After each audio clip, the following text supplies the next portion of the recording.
العظیم رب اشرح لی صدری ویسر لی امری واحلل عقدۃ من لسانی یفقہوا قولی آمین یا رب العالمین۔ سورہ صف کا ہم مطالعہ کر رہے ہیں۔ اس کی آیت نمبر 9 جس کے بارے میں ہم نے طے کیا تھا کہ یہ سورہ مبارکہ کی مرکزی آیت ہے، اس پر ہم گفتگو کرتے رہے ہیں۔ اس کا ایک آخری تھوڑا سا اس میں اضافہ کر دوں گا، لیکن یہ کہ پہلے اس گفتگو کا ایک خلاصہ بالکل چند جملوں میں آپ کے سامنے اگر رکھ دوں تو وہ یہ ہے کہ محمد رسول اللہ صلی اللہ علیہ وسلم کی جو بعثت ہوئی ہے اس کی ایک شان تو یہ ہے کہ وہ تا صبح قیامت تک کے لیے ہے۔ اب کسی اور نبی یا رسول نے نہیں آنا، نبوت محمد رسول اللہ صلی اللہ علیہ وسلم پر آ کر ختم ہو گئی ہے، اور ختم ہونے کا مطلب یہ ہے کہ وہ ہدایت جو نبیوں کے ذریعے سے آتی رہی تھی وہ مکمل ہو گئی ہے۔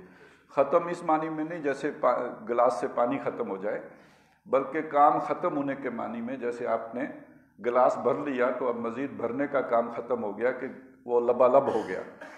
تو جو ہدایت اللہ تعالیٰ نے انسانوں کو دینی تھی وہ مکمل ہو گئی، ختم اس معنی میں ہے۔ اس ہدایت کا لب لباب یہ ہے کہ انسان کی زندگی کے تمام گوشے، خواہ وہ اس کی انفرادی زندگی سے متعلق ہوں یا اجتماعی زندگی سے متعلق ہوں، اس کے بارے میں محمد رسول اللہ صلی اللہ علیہ وسلم کے ذریعے سے نو انسانی کو رہنمائی دے دی گئی۔ اس کا دوسرا پہلو یہ ہے کہ یہ رہنمائی صرف علمی نہیں ہے، صرف علمی اور نظری اور فکری نہیں ہے، بلکہ محمد رسول اللہ صلی اللہ علیہ وسلم نے ان الفاظ کو عمل کی صورت دے کر آپ دنیا سے تشریف لے کے گئے۔ انفرادی سطح پر بھی نماز پڑھنی ہے تو کیسے پڑھنی ہے محمد رسول اللہ نے پڑھ کے دکھا دی، روزہ رکھنا ہے تو کیسے رکھنا ہے رکھ کے دکھا دیا، حج کرنا ہے تو کیسے کرنا ہے کر کے دکھا دیا، اور سیاسی نظام کیسے چلانا ہے، معاشی نظام کیسے چلانا ہے، سماجی نظام کیسے چلانا ہے، یہ بھی قائم کر کے دکھا دیا۔ صرف اس کا لٹریچر چھوڑ کر نہیں گئے ہیں، اس کے بارے میں اصولی رہنمائی ہدایات دے کے نہیں گئے ہیں، بلکہ کر کے دکھا دیا، عملی نمونہ اس کا بھی پیش کر دیا۔ اس سب کو جمع کر کے لقد کان لکم فی رسول اللہ اسوۃ حسنہ کی تصویر بنتی ہے، اور وہ جو آپ کے لیے بہترین نمونہ ہے محمد رسول اللہ صلی اللہ علیہ وسلم کی زندگی میں، اس کا جو صحیح ترین جو تصور سامنے آتا ہے وہ اس پورے عمل کو سامنے رکھ کر آئے گا، وہ کسی ایک خاص پہلو سے نہیں ہے۔ اب یہ تو وہ بات تھی کہ جو اس سے پہلے ہم مختلف نشستوں میں کر چکے، اس پر تفصیلی گفتگو ہو چکی، لیکن اب جو میں اگلی بات آپ کو بتانا چاہتا ہوں وہ یہ ہے کہ محمد رسول اللہ صلی اللہ علیہ وسلم کی جو بعثت تا صبح قیامت تک کے لیے ہوئی ہے، اس کا ایک تقاضا اور بھی ہے۔ وہ یہ ہے کہ چونکہ یہ بعثت کل نوع انسانی کے لیے، وما ارسلناک الا رحمۃ للعالمین، سارے جہان کے لیے رسول بنا کے، سارے قوموں کے لیے، ساری مخلوق کے لیے رسول بنا کے بھیجا ہے، تو اس کا ایک نتیجہ یہ نکلنا ہے کہ قیامت سے قبل وہ دین جو محمد رسول اللہ صلی اللہ علیہ وسلم کو دیا گیا اور جیسے وہ قائم ہوا تھا ان کے دور میں، ایسے ہی قائم ہوگا اور عالمی سطح پر قائم ہوگا۔ اس پر ہم یہاں پہ اس سے پہلے گفتگو کر چکے، لیکن یہاں پہ میں پھر چاہتا ہوں کہ وہ بات اثر نو ذہنوں میں تازہ ہو جائے کہ یہ کوئی ایک خواب یا خیال کی بات نہیں ہے، یہ اس دین کی تکمیل کی تقاضا ہے کہ قیامت سے قبل کل روئے ارضی پر اللہ کا دین غالب ہو۔ یہ اللہ کا پکا وعدہ ہے، لَأَغْلِبَنَّ أَنَا وَرُسُلِي، میں نے یہ ہم نے پڑھا ہے کہ یہ لازماً غالب آئیں گے میں اور میرے رسول۔ تو وہ رسول ایک مشن لے کے آئے ہیں، لِيُظْهِرَهُ عَلَى الدِّينِ كُلِّهِ، وہ اس دین کو غالب کر دیں تمام نظام زندگی پر۔ کہاں، کس علاقے میں؟ دیکھیے موسیٰ علیہ السلام کو اللہ نے دین دے کے بھیجا نا، وہ ایک آزاد علاقے میں رہتے تھے، صحرائے میں آزاد ہیں، کوئی فرعون کا جبر ان کے اوپر نہیں ہے، وہاں انہوں نے اللہ کے دین کے مطابق زندگی بسر کر رہے تھے، تو اللہ نے کیوں کہا کہ فلسطین میں جا کر جو ہے وہ دین قائم کرو؟ اس لیے کہ ان کے لیے جو ایریا ڈٹرمنٹ کیا گیا تھا وہ فلسطین ہے، صحرائے نہیں ہے۔ محمد الرسول اللہ صلی اللہ علیہ وسلم کو بھی اللہ نے بھیجا، تو ان کے لیے جو علاقہ معین کیا وہ کون سا ہے؟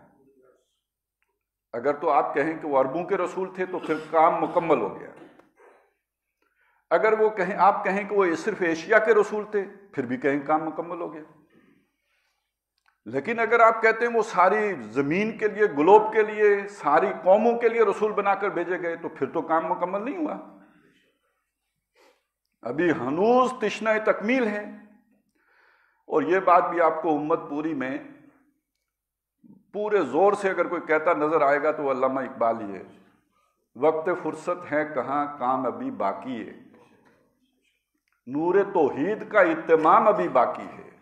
آپ سمجھے وہ کام ختم ہو گیا، محمد رسول اللہ نے دین قائم کر دیا، بس اب ہم نے نمازیں پڑھنی ہیں، اللہ اللہ خیر صلی اللہ۔ نہ بھائی، اس کو تو توسیع دینی ہے اور اس کو پھیلانا ہے۔ جب تک کل عالم پر اللہ کا دین غالب نہیں ہو جاتا، محمد رسول اللہ کا مشن مکمل نہیں ہوتا۔ وقت فرصت ہے کہاں کام ابھی باقی ہے، نور توحید کا اتمام ابھی باقی ہے۔ لیکن ہوا کیا؟ باقی دنیا میں کیا پھیلاتے، خود اپنے ہاتھ سے بھی نکل گیا۔ وہ بھی ہم نے دیکھ لیا کہ جہاں سے بڑی شان سے نکلا تھا وہاں بھی غریب الغربا ہو گیا، اجنبی ہو گیا۔ یہ ساری بحثیں ہم کر چکے ہیں۔ لہٰذا اب مسلمانوں پر پہلی ذمہ داری عائد ہوتی ہے کہ اپنی جگہ پر دین کو قائم کر کے پھر اسے چہار دانگے عالم میں پھیلانے کی کوشش کریں، اور اس وقت تک یہ کوشش جاری رکھیں جب تک کہ کل عالم پر دین غالب نہیں ہو جاتا ہے۔ اور محمد رسول اللہ صلی اللہ علیہ وسلم کے دور میں یہ جو توسیع ہوئی ہے، ایران میں آیا ہے، یا یہ کہ کیسر کے علاقے تک پہنچا ہے، روم تک پہنچا ہے، تو وہ تلوار بہرحال اس میں استعمال ہوئی ہے، اس میں کوئی شک نہیں۔ ایران فتح ہوا ہے تو تبلیغ سے تو نہیں فتح ہوا، تلوار سے فتح ہوا ہے۔ اور غزوہ تبوک سے شروع کر کے یہ جو قسطنطنیہ اور پھر آگے تک علاقے، بلکہ فرانس تک ایک وقت میں مسلمان پہنچ گئے تھے، تو بہرحال یہ سارا جنگ و جدال سے ہوا ہے، اس کو تو کوئی چھپا نہیں سکتا، حقیقت ہے، ایسا ہی ہے۔ ہاں، کسی فرد کو جبراً مسلمان نہیں کیا گیا، لیکن جہاں لا آف دا لینڈ کا سوال آیا وہاں مسلمانوں نے تلوار نکالی ہے، اور ایسا ہی ہوا ہے۔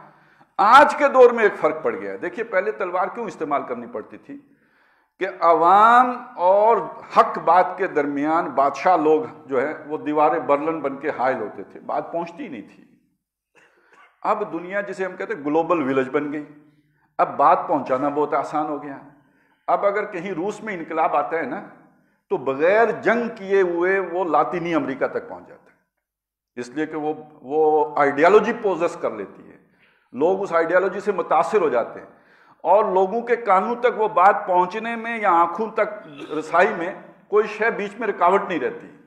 آج اگر دنیا میں کسی ایک سائزیبل ملک میں محمد الرسول اللہ صلی اللہ علیہ وسلم کا دین غالب ہو جائے، پاکستان جیسے ملک میں، مصر جیسے ملک میں، ترکی جیسے ملک میں، ایسے کسی ملک میں اگر ایسا ہو جائے تو دنیا میں آپ کو جماعتیں بھیج کر تبلیغ کرنے کی ضرورت نہیں رہے گی، نہ فوجیں بھیج کر دنیا فتح کرنے کی ضرورت رہے گی، بلکہ یہ کہ لوگ تو خود متلاشی ہیں اس عدل کے، اس انصاف کے، اس فلاح و بہبود کے جو محمد رسول اللہ صلی اللہ علیہ وسلم لے کے آئے۔ ان کے دل کی پکار ہے یہ ان کے اپنے سینوں کی آواز ہے جو محمد رسول اللہ صلی اللہ علیہ وسلم لے کے آئے، بس اس کو عملی نمونہ دکھانے کی دیر ہے۔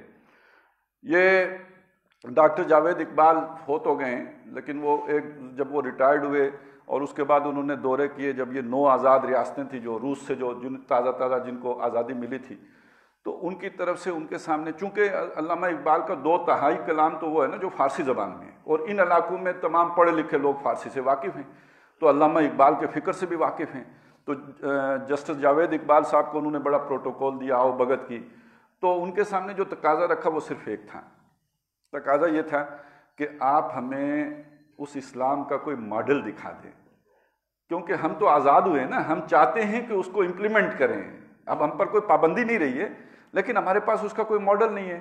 جو سعودی ماڈل ہے وہ بادشاہت ہے، وہ تو اس کو تو ہم بالکل گوارا کرنے کے لیے تیار نہیں، اور جو ایرانی ماڈل ہے یہ تھیوکریسی ہے، یہ بھی ہمیں گوارا نہیں ہے۔ تو اس کا کوئی پرفیکٹ ماڈل جو محمد رسول اللہ صلی اللہ علیہ وسلم کی تعلیمات کا عکاس ہو وہ ہمیں دکھا دیجئے۔ یہ چونکہ ہے نہیں، لہٰذا اب دنیا کے سامنے جو ہے وہ یوں سمجھے ایک تصور و تخیل یا خیالی جنت یوٹوپیا ٹائپ تو ہے، لیکن یہ کہ اس کا کوئی عملی نمونہ نہیں ہے۔ تو اگر کہیں عملی نمونہ آ جائے تو لوگ تو پیاسے بیٹھے ہوئے ہیں، وہ تو متلاشی ہیں، وہ تو پہلے ہی سے جستجو میں ہیں کہ کوئی ماڈل آئے کہ جس کو ہم اپنے ہاں نافذ کر کے دنیا کو دکھائیں۔ تو بہرحال محمد رسول اللہ صلی اللہ علیہ وسلم کا یہ نظام، اسے پوری دنیا میں غالب ہونا ہے، یہ قرآن مجید کی تعلیمات کا تقاضا بھی ہے، اور یہ وہ بات ہے جو محمد رسول اللہ صلی اللہ علیہ وسلم نے اپنے بہت سے فرمودات میں بتائی بھی ہے۔ یہ بھی بتایا کہ پوری زمین اللہ نے مجھے لپیٹ کے دکھائی ہے، ان اللہ زوالی الارض، بے شک اللہ نے زمین کو میرے لیے سکیڑ دیا یا لپیٹ دیا، دونوں ترجمے ہو سکتے ہیں۔ آپ اسے کہیں نا ذرا تھوڑا وہ ایک جیسے ہوتا ہے نا، کوئی آپ زمین کو دیکھ رہے ہوں، کوئی اوپر سے تصویر لی گئی ہو سیٹلائٹ سے اور زمین آپ کو دکھائی جا رہی ہو، تو اب تو میں اور آپ بھی دیکھ سکتے ہیں اس کی فوٹو اور اس کی ویڈیو بھی دیکھ سکتے ہیں، لیکن اللہ نے تب محمد رسول اللہ کو پوری زمین جو ہے وہ دکھا دی، اس لیے کہ یہاں پوائنٹ کیا جا رہا ہے نا، تو وہ ساری زمین دکھا دی۔ فرأیت مشارقہا و مغاربہا، میں نے اس کے سارے مشرق بھی دیکھے، سارے مغرب بھی دیکھے، اور اس کے بعد دعویٰ کیا کیا، خبر کیا دی، اعلان کیا کیا، فإن امتی سیبلغ ملکہا ما زوی لی منہا، بے شک میری امت کی بادشاہت، اس کی جو ملک ہے یا ملک جو اس کا اقتدار ہے، وہ سب کو اپنی لپیٹ میں لے گا جو مجھے لپیٹ کے دکھایا گیا ہے۔ تو گویا محمد الرسول اللہ صلی اللہ علیہ وسلم کی امت کا غلبہ پورے گلوب پر ہوگا، یہ خبر کس نے دی ہے؟ محمد الرسول اللہ علیہ وسلم۔ اب اصل میں یہ بھی مصیبت ہو گئی ہے نا کہ ہمیں پتہ نہیں کس طرح کیا انجیکٹ کیا گیا ہے کہ احادیث سن کر ہمارا ذہن جو ہے نا اس طرح مانوس نہیں ہوتا، ان پر اس طرح کا یقین نہیں آتا۔ حالانکہ یہی بات اگر میں کہوں نا کہ امریکی تھنک ٹینک کو یہ خطرہ محسوس ہو رہا ہے کہ پوری دنیا میں اسلام غالب آ جائے گا، تو آدھے لوگ فوراً مان لیں گے کہ ہاں یار وہ ان کو اگر خطرہ محسوس ہو رہا ہے تو واقعی کوئی بات ہوگی، لیکن یہ کہیں کہ محمد الرسول اللہ نے خبر دی ہے تو شک پڑ جائے گا، پتہ نہیں خبر صحیح کوٹ ہو رہی ہے یا کسی نے ویسے بیچ میں ڈال دیا ہے۔ تو بہرحال یہ حدیث ہے، محمد الرسول اللہ کا فرمان ہے، ہم تک پہنچا ہے، اپنے اپنے ایمان کا امتحان ہے۔ وہی محمد صلی اللہ علیہ وسلم جنہوں نے بتایا کہ مرنے کے بعد یہ ہوگا، وہ ہوگا، دوزخ ہوگی، جنت ہوگی، انہوں نے یہ بھی بتایا ہے۔ اگر وہ مانتے ہیں ہم تو یہ کیوں نہ مانیں؟ یہ اسی ایمان کا تقاضا ہے، جنہوں جہاں وہ خبریں دی ہیں وہاں یہ خبریں بھی دی ہیں۔ اسی طرح آپ نے فرمایا کہ یہ جو غلبہ ہوگا، یہ غلبہ پوری اس کے تسلط کا عالم کیا ہوگا، اس کی خبر دی ہے کہ کوئی گھر نہیں بچے گا، خواہ کچا ہو یا پکا ہو، یہاں تک کہ اونٹ کے بالوں کا بنا خیمہ ہی کیوں نہ ہو، مگر اس میں اللہ اسلام کے کلمے کو داخل کر کے چھوڑے گا۔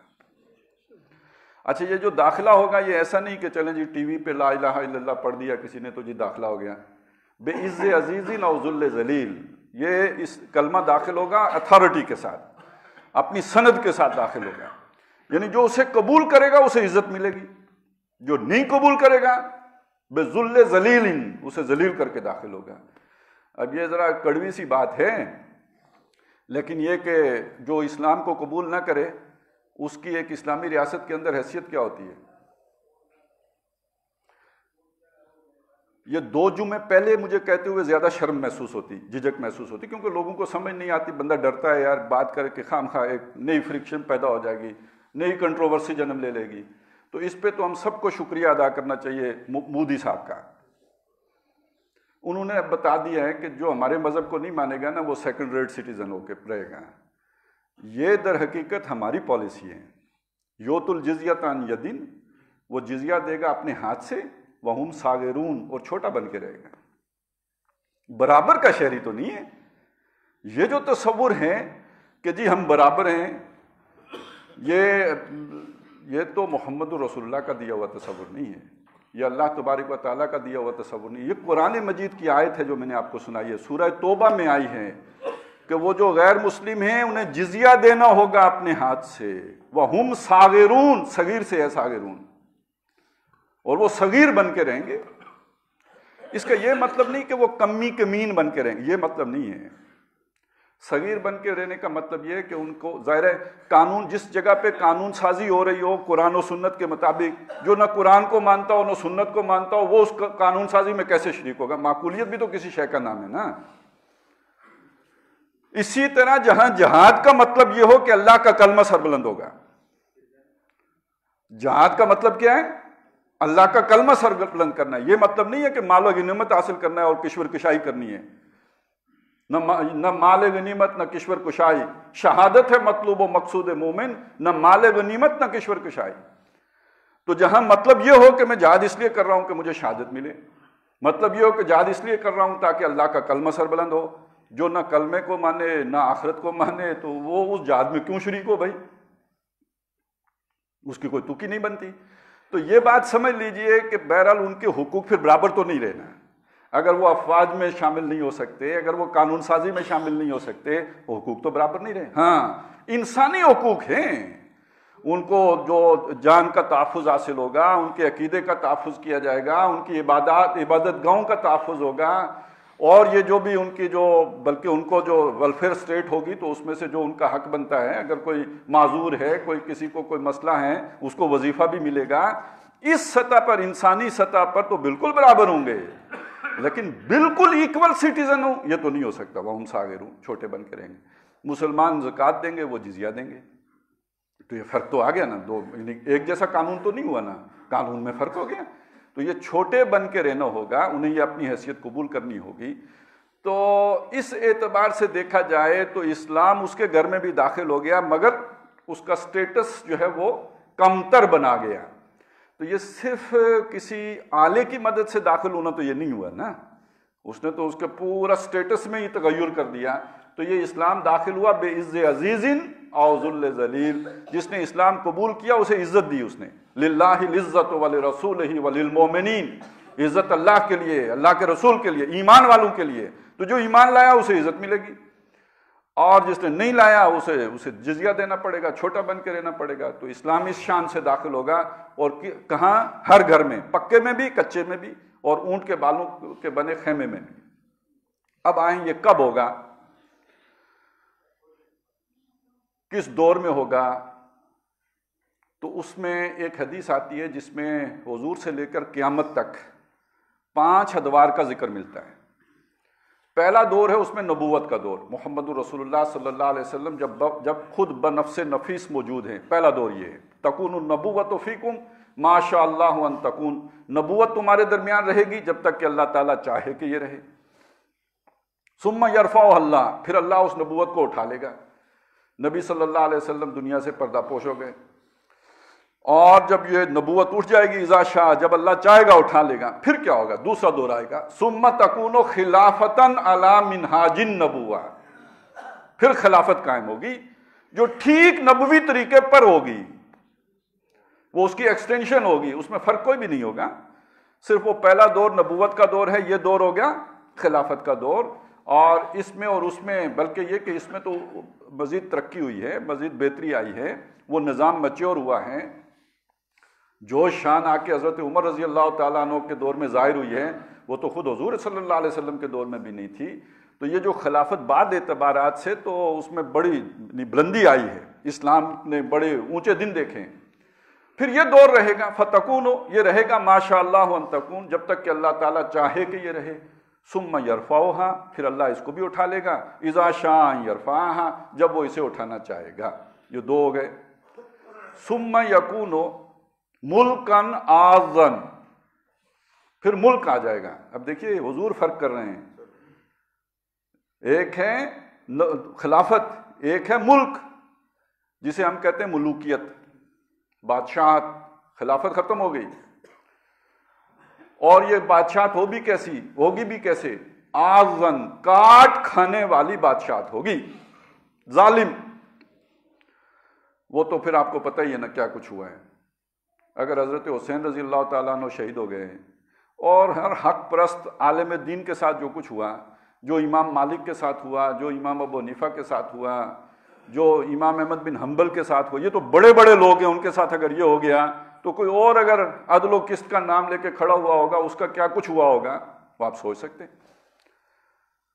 نمازیں ہو رہی ہیں، جمعے کی نماز شروع ہوئی، عصر کا وقت داخل ہو گیا، کسی نے توجہ دلا دی، اس نے کہا آئندہ بعد اگر تم نے دوبارہ کھڑے ہو کے نا انٹرپٹ کرنے کی کوشش کی تو گردن تن سے جدا ہو جائے گی۔ یہ دور گزرا، مسلمانوں پہ گزرا، تھی بادشاہی، اور بادشاہی بھی ظالم بادشاہی، مگر نام اسلام پر تھی، اور یہ رہے گا جب تک کہ اللہ تعالیٰ چاہے کہ یہ رہے۔ کتنے ہو گئے جی؟ 3 ہو گئے۔ اس کے بعد ایک چوتھا دور آئے گا، اس کو بھی کہا یہ بھی بادشاہی ہوگی، لیکن یہ بادشاہی ہوگی مجبوری کی بادشاہی۔ ثم تکون ملکن جبریہ، ایک نئی بادشاہی آئے گی، اور یہ جبر کی بادشاہی ہوگی۔ اب دیکھیں فرق کر رہے ہیں نا، پہلا ظالم دور تھا، دوسرا جبر کا دور آ گیا. تو آج ہو سکتا ہے اس دور میں ہم ہوتے ہمیں سمجھ ہی نہ آتی. آج پیچھے مڑ کے دیکھیں تو سمجھ آتی ہے. ظالم تھے، فاسق تھے، فاجر تھے، مگر تھے مسلمان.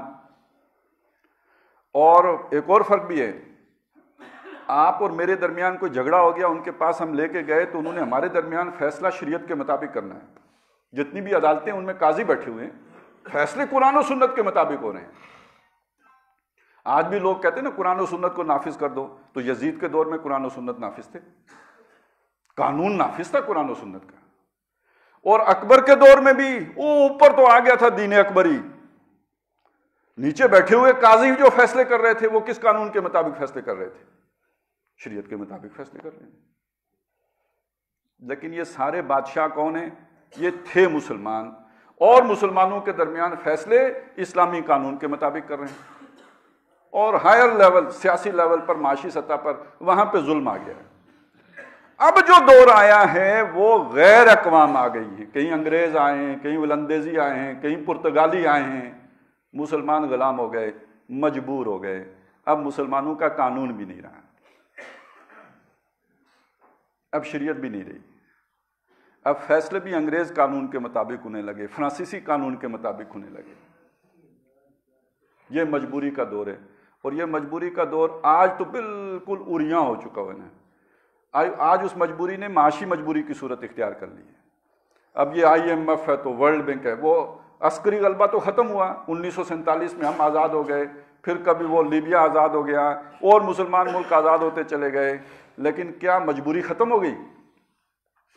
تو یہ چوتھا دور ہے جو محمد رسول اللہ صلی اللہ علیہ وسلم نے فرمایا یہ مجبوری کا دور ہوگا. اس کے بعد ایک اور دور کی خبر دی ہے، یہ بھی ختم ہوگا، یہ دور بھی ختم ہوگا، اٹھ جائے گا. پھر ایک اور دور آئے گا، اور فرمایا ثم تکون خلافۃ علی منہاج النبوہ، پھر خلافت ہوگی ٹھیک نبوی طریقے کے مطابق. اور راوی کہتے ہیں ثم سکت، پھر حضور نے سکوت اختیار فرمایا. اس کا مطلب ہے اس کے بعد پھر قیامت ہی ہوگی، مزید کوئی کسی اور دور کا ذکر نہیں کیا. اب آپ بتائیے کہ ان 5 میں سے 4 دور گزرے تاریخ میں یا نہیں گزرے؟ پھر 5ویں کے بارے میں کیوں شک ہو کہ وہ نہیں آئے گا؟ یہ تو ہماری وہ جسے کہتے ہیں نا بینائی کی کمزوری ہے کہ ہمارا ویژن نہیں ہے کہ ہم وہاں تک دیکھ سکیں. آج سے تقریباً 80 سال پہلے علامہ اقبال نے تو دیکھ لیا تھا، آسماں ہوگا سحر کے نور سے آئینہ پوش، اور ظلمت رات کی سیما پا ہو جائے گی. پھر دلوں کو یاد آ جائے گا پیغام سجود، پھر جبیں خاک حرم سے آشنا ہو جائے گی. آنکھ جو کچھ دیکھتی ہے لب پہ آ سکتا نہیں، میں وہ حیرت ہوں کہ دنیا کیا سے کیا ہو جائے گی. شب گریزاں ہوگی آخر جلوائے خورشید سے، یہ جہاں معمور ہوگا نغمہ توحید سے. اب وہ جو پہلے میں نے سنایا تھا نا، وقت فرصت ہے کہاں کام ابھی باقی ہے، نور توحید کا اہتمام ابھی باقی ہے. اور پیشن گوئی کیا کر دی؟ یہ جہاں معمور ہوگا نغمہ توحید سے. یہ تو نو انسانی کا مقدر ہے، یہ ڈیسٹنی ہے، اس سے بھاگا جا ہی نہیں سکتا. اور ادھر ہی دھکے کھاتے اور یہ افراط و تفریط سے گزرتے آخر پہنچنا یہیں پہ ہے، منزل یہی ہے. محمد الرسول اللہ کے قدموں ہی میں پہنچنا ہے نو انسانی نے. اور اس میں اب آپ دیکھیے آج ہم کہاں کھڑے ہیں، 4 ادوار گزار کر، بلکہ چوتھے دور کے بھی بالکل اختتام پر. یہ عالم پیری اب مر رہا ہے. یہ جو کچھ پچھلے 20 سالوں میں ہوا ہے، بظاہر یہ نظر آتا ہے مسلمانوں پہ بڑا ظلم ہوا ہے، کوئی شک نہیں. لیکن آپ نے یہ سوچا کہ یہ امریکہ تباہ ہو رہا ہے، جو آج سے 20 سال پہلے اس کی ساکھ تھی وہ آج نہیں ہے. یہ جو انگریز کا ایک روب تھا، روب اس معنی میں نہیں کہ طاقت کے معنی میں، روب کہہ رہا ہوں ان کی اخلاق کی بلندی کی بات ہوتی تھی. یہ کہا جاتا تھا جی ان کے ہاں بڑا قانون کی حکمرانی ہے، بڑے انسانیت کی خدمت ہے. اب معلوم ہوا بڑے ڈبل سٹینڈرڈ ہیں. ان 20 سالوں نے ان کے جامہ اتارا یا نہیں اتارا؟ وہ جو چہرے پہ میک اپ کیا ہوا تھا انہوں نے انسانیت کا، وہ اتر کے اندر جو وہ اندرون چنگیز سے تاریک تر جو تھا وہ اب نمایاں ہو کے سامنے آ گیا یا نہیں آ گیا؟ یہ در حقیقت یہ بساط لپٹ رہی ہے اس نظام کی، اور اس کا خطرہ محسوس بھی ہو رہا ہے. یہ پری ایمپٹیو میئرز ہیں نا. افغانستان پہ کیوں حملہ کیا؟ عراق پر کیوں حملہ کیا؟ یہ پریمپٹیو ڈاکٹرائن ہے نا، خطرہ ہے. جیسے فرعون کو خطرہ ہوا تھا بنی اسرائیل سے، ایسا خطرہ محسوس ہو رہا ہے. لہٰذا اس خطرے سے نمٹنے کے لیے حفظ ما تقدم کے طور پر یہ سارا جو ہے وہ اقدامات کیے جا رہے ہیں. اور یہ خطرہ کس سے ہے اگر کوئی خطر مجھ کو تو اس امت سے ہے، اور کسی سے خطرہ نہیں ہے. خطرہ اسی امت سے محسوس کیا جا رہا ہے. تو یہ در حقیقت زبان خلق کو نکارہ خدا سمجھو. یہ اللہ تعالیٰ جو ادھر لے کے جا رہا ہے زمانے کو، شیطان کو بھی نظر آ رہا ہے کہ کدھر جا رہا ہے، اور اس کے حواریوں کو بھی نظر آ رہا ہے کہ وہ آنے والا دور کیا ہے، اور اس کی خبر دی ہے محمد رسول اللہ نے صلی اللہ علیہ وسلم. تو جو سورہ صف کی اس آیت میں محمد رسول اللہ صلی اللہ علیہ وسلم کا یہ مقصد بعثت آیا ہے، یہ قیامت سے پہلے مکمل ہونا ہے. اور اس سے بڑھ کر اہم تر بات یہ ہے کہ میں اور آپ، ہماری نجات کا دار و مدار اس پر ہے کہ ہم نبی اکرم صلی اللہ علیہ وسلم کے اسوے پر عمل کریں، اور جن مقاصد کے لیے آپ نے زندگی وقف کی ہے وہ ہمارے مقصد حیات ہو. ظاہر ہے ہماری نجات کا دار و مدار تو اس پر ہے. اب یہ سورہ صف کی ذرا پہلی آیت کو دیکھیں، یہ کیا کہہ رہی ہے. پہلے تو اس آیت کو سمجھتے ہیں نا، ویسے تو اس پر بہت دفعہ یہاں گفتگو ہو چکی ہے، میں صرف ترجمہ کروں گا، تھوڑی سی تشریح کروں، بات سمجھ میں آ جائے، پھر کنیکٹ کروں گا اس بات کے ساتھ. فرمایا سبح للہ ما فی السماوات و ما فی الارض، آسمانوں اور زمین میں جو کچھ ہے اللہ کی تسبیح کر رہا ہے. آج میں ذرا اضافہ کر دوں، وہ انسان جو اللہ کو نہیں مانتا، اس کا بھی ایک ایک سیل اللہ کی تسبیح کر رہا ہے.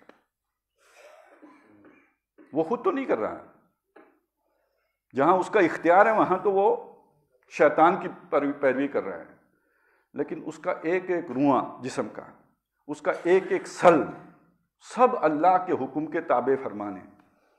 اس کے دل کی دھڑکن اس کے قابو میں نہیں ہے، اللہ کے قابو میں. اس کا دوران خون اس کے قابو میں نہیں ہے، اللہ کے قابو میں. اس کے اوپر بھی بادشاہی کس کی ہے؟ جو اللہ کا سب سے بڑا باغی ہے، اس کا بھی بادشاہ حقیقی کون ہے؟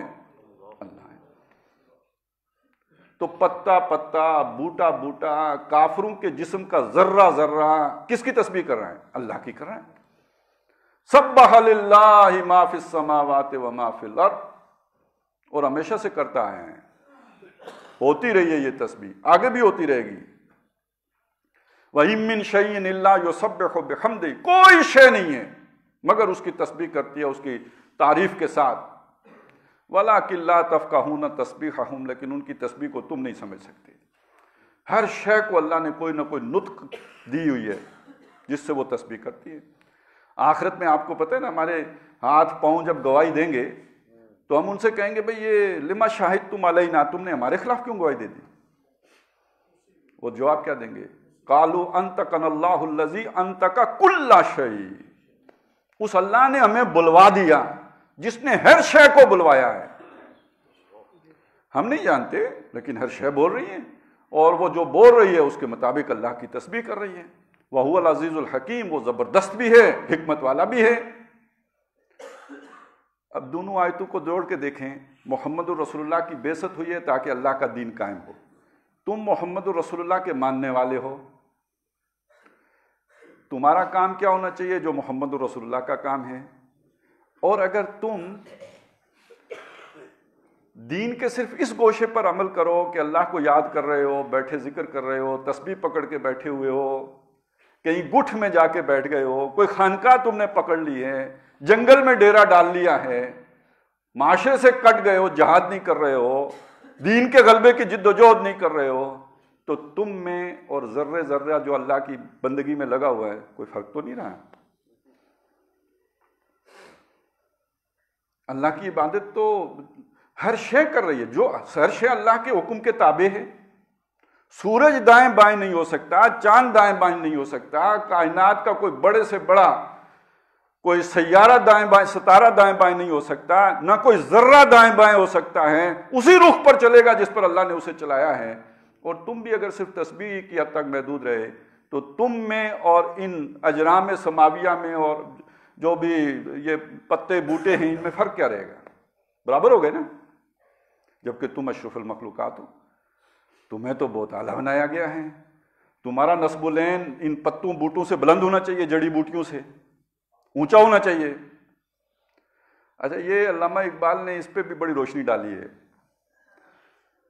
یا وسعت افلاک میں تکبیر مسلسل، یا خاک کی آغوش میں تسبیح و مناجات، یہ مسلک مردان خود آگاہ، یہ جو آسمان کی وسعتوں میں تکبیر، اللہ کو بڑا کرنا، یہ جو ہے نا، یہ مسلک مردان خود آگاہ، یہ ان جواں ہمت لوگوں کا مسلک ہے جو اپنے مقام سے آگاہ ہیں، جنہوں نے اپنا سمجھا میں انسان ہوں، مسجود ملائک ہوں، مجھ سے اللہ کے تقاضے اس سے بڑھ کر ہیں جو عام جمادات و نباتات سے ہیں، اپنے مقام سے آگاہ ہیں، نمبر ایک۔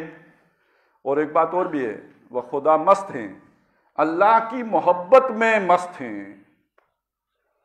یہ مسلک مردان خود آگاہ و خدا مست، اللہ کی محبت سے سرشار۔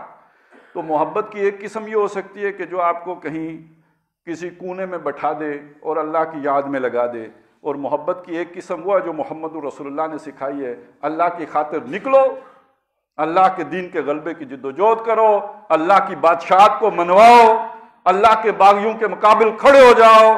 یہ ایک دوسرا رستہ ہے جو محمد رسول اللہ نے محبت کا ایک نیا اسلوب ہے جو متعارف کرایا ہے۔ قوت عشق سے ہر پست کو بالا کر دے، دہر میں اس میں محمد سے اجالا کر دے، یہ ایک اور طرح کی محبت ہے جو حضور نے سکھائی ہے۔ تو یہ مسلک مردان خود آگاہ و خدا مست، وہ مذہب ملا و جمادات و نباتات، وہی بات جو میں نے آپ کے سامنے رکھی، علامہ نے اپنے انداز میں بہت اعلیٰ انداز میں پیش کر دی۔ اسی طرح ایک اور تقابل کیا ہے، پرواز ہے دونوں کی اسی ایک فضا میں، کرگس کا جہاں اور ہے، شاہی کا جہاں اور۔ الفاظ و معنی میں تفاوت نہیں، لیکن ملا کی اذاں اور ہے، مجاہد کی اذاں اور۔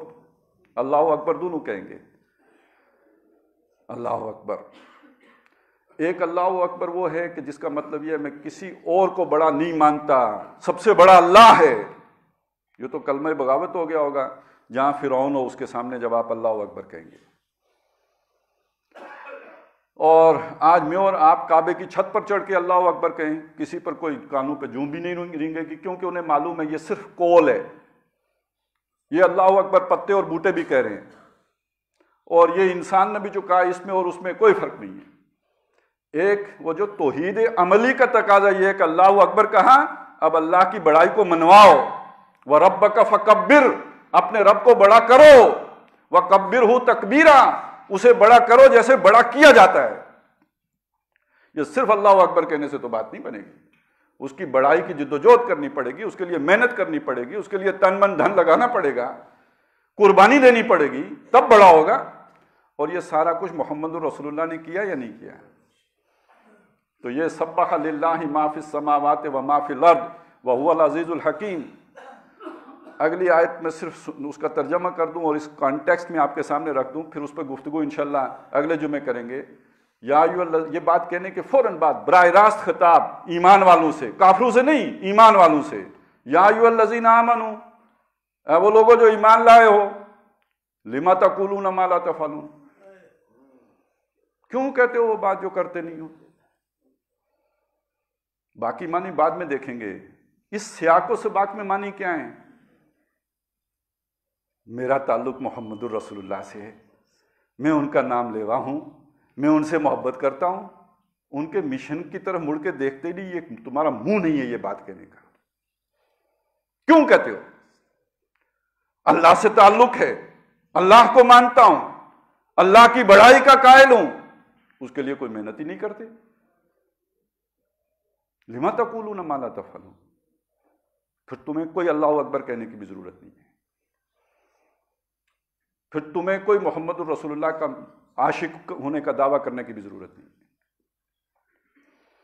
ان کا کام تو یہ تھا۔ اور تسبیح، تمہاری کیا تسبیح ہے؟ وہ فرشتے تسبیح کر رہے ہیں، جو کھڑا ہے کھڑا ہے، جو رکوع میں ہے رکوع میں ہے، جو سجدے میں ہے سجدے میں ہے، خربوں کی تعداد میں ہے۔ تمہاری تسبیح کیا کر لے گی؟